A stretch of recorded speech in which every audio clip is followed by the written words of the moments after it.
What's good, ladies and gents? Welcome back to MKO Pugilism, aka MKO Boxing, where we talk all things boxing. Remember to like and subscribe on YouTube. Also, give me a follow on TikTok. And Yeah, in guys, subscribe. And if you don't subscribe, you're not going to get a cookie. yes, the little one always has to get involved. But yeah, this one we're going to speak about Teofimo Lopez versus Shakur Stevenson. So I'm just going to give my sort of quick pick, quick prediction, and my sort of early fight week prediction on who I think is going to win this. So, yeah, you've got one undefeated fighter in there in Shakur Stevenson, who is a brilliant technician, southpaw, very slick, not a big puncher, but very defensively sound, just sort of a master boxer, good mover. He's the guy that statistically gets hit the least. So, allegedly the best, or at least one of the best defensive fighters in boxing today, based on statistics of how much a fighter gets hit. And then you got a good counterpuncher. You got him against Teofimo Lopez, who's very athletically gifted, very hard puncher. Although to be fair, he hasn't had many knockouts of late recently.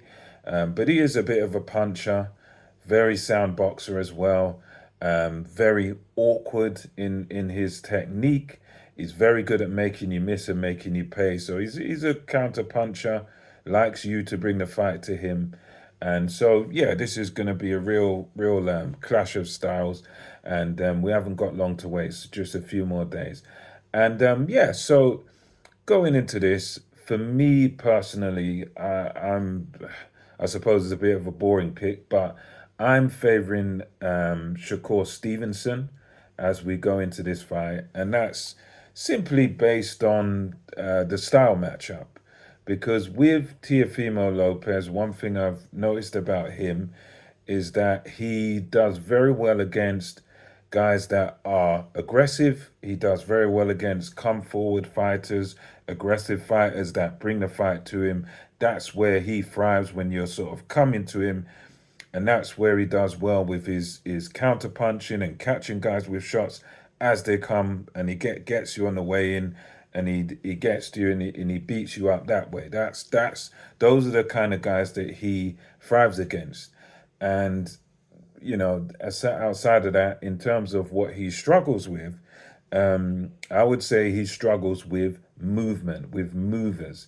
You look at Sandor Martin and other guys that have been able to give him movements. You look at guys like George Kambosos Jr., although he was sick in that fight, and I do accept that as valid, that he was sick, he wasn't feeling well. But George Kambosos using counter punching, he was countering a counter puncher against Teofimo Lopez, and he was catching Lopez on the way in. He was able to knock him down. He was a bit more aggressive with his counter punching, but Teofimo Lopez really, went after him and kind of struggled against that counter punching, the front foot counter punching style of George Kambosos Jr.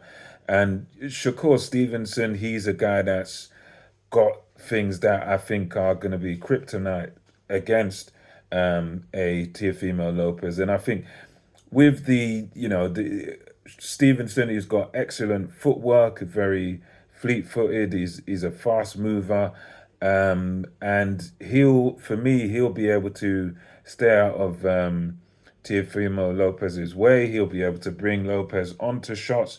He'll be able to kind of make Teofimo Lopez uncomfortable by just moving, by being on the back foot, controlling the range with the jab, and just countering Lopez, and making Lopez have to do what he's uncomfortable with, which is coming to you, like bringing a fight to you. I don't think that's really a strong point with Teofimo Lopez. So I think when he's got to, as they say in boxing, when Lopez has got to go looking for the fight, that's when he faces problems. That's when he struggles. That's when he has difficulties. And when you give him movement, when you're good on your feet and you give him movement, you give him angles, moving boxers, that's what he struggles with. We saw that with Sandor Martin, where really he should have lost there, and he struggles with that sort of style, the back foot movement and back foot and counter punching of any kind. That's how where he kind of struggles. So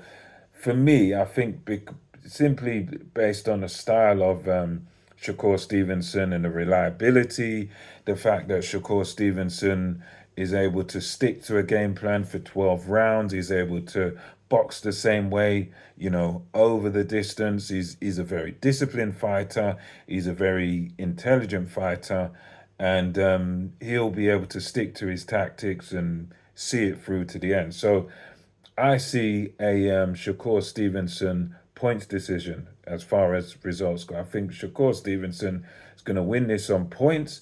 I think it might be a fight that's entertaining in parts, but I think it's also got the potential to be maybe an anticlimactic fight, maybe a bit of a boring fight, because I think Stevenson's going to get his tactics right, and with him getting his tactics right, he might even be able to kind of box Teofimo Lopez to a shutout. So outbox him to the point where it just becomes a shutout, and Lopez is not really able to do anything with him, to the point where it might even become boring, because it would just be Lopez kind of getting peppered and getting countered as he tries to come in for the attack. So yeah, in my own sort of muddled way, that's what I think happens here. I think just based on the style matchup, the sort of back foot fighter, the fighter with the good legs, good movement, and the masterful boxer for me,